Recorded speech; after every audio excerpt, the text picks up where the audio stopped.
নমস্কার, আপনাদের সবাইকে স্বাগতম আমাদের আচার্য বাংলা ইউটিউব চ্যানেলে। আজকের ক্লাসে আমরা 10টি এমসিকিউ প্রশ্ন ও উত্তর আলোচনা করব। চলুন শুরু করা যাক আজকের ক্লাসটি। আজকের প্রথম প্রশ্ন হচ্ছে, পং ড্যাম কোন নদীর ওপর নির্মিত হয়েছে? Option A Ravi, B Son, C Tapti, D Beas. এখানে সঠিক উত্তরটি হচ্ছে অপশান ডি বিয়াস। বিয়াস নদীকে আমরা বিপাশা নামেও জানি। পরের প্রশ্নটি হচ্ছে, অপারেশন বিজয় নিম্নোক্ত কোন যুদ্ধের সাথে সম্পর্কিত?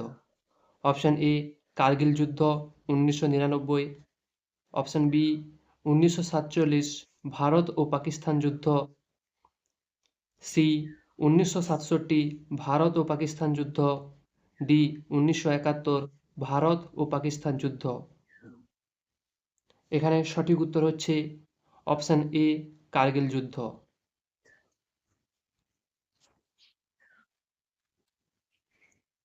পরের প্রশ্ন, ছত্তিশগড় রাজ্যের ভিলাই কোন শিল্প কারখানার জন্য বিখ্যাত? অপশান এ সার, বি কার্পাস বস্ত্র বয়ন শিল্প, সি লৌহ ইস্পাত শিল্প, ডি অ্যালুমিনিয়াম শিল্প। এখানে সঠিক উত্তর হচ্ছে অপশান সি লৌহ ইস্পাত শিল্প। পরের প্রশ্ন, ভূমধ্যসাগর ও লোহিত সাগর সংযোগকারী খালটির নাম কি? অপশান এ সৌ খাল, বি সুয়েজ খাল, সি পানামা খাল, ডি ওয়েল্যান্ড খাল। এখানে সঠিক উত্তর হচ্ছে অপশান বি সুয়েজ খাল। পরের প্রশ্ন, টিস্যুর গঠন সম্পর্কিত বিজ্ঞানকে কি বলে? Option A orology, B histology, C osteology, D serology. এখানে সঠিক উত্তর হচ্ছে option B histology.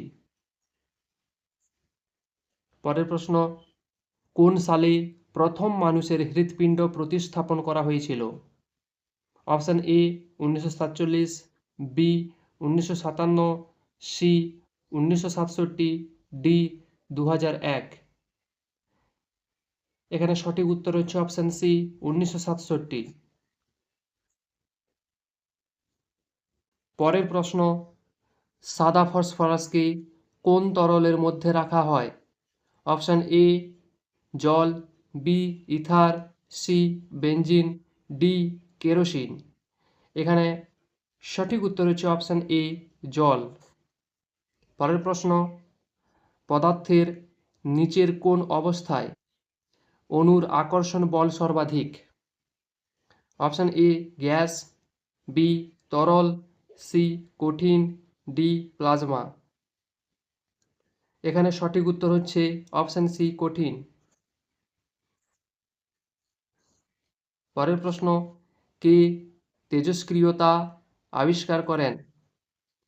Option A Max Planck, B Heinrich Hertz, C Henri Becquerel, D James Clerk Maxwell. এখানে সঠিক উত্তর হচ্ছে অপশান সি হেনরি বেকারেল। আজকের শেষ প্রশ্নটি হচ্ছে, কত সালে প্রথম সংবিধান সংশোধনী আইন পাশ হয়েছিল? Option A 1949, B 1950, C 1951, D 1959। এখানে সঠিক উত্তর হচ্ছে অপশান সি 1951। আজকের 10টি প্রশ্ন এখানেই শেষ। আপনি কতগুলো সঠিক উত্তর করেছেন কমেন্টে অবশ্যই জানান। ভিডিওটি ভালো লাগলে লাইক ও সাবস্ক্রাইব করতে ভুলবেন না। সবাই ভালো থাকুন, সুস্থ থাকুন। ধন্যবাদ।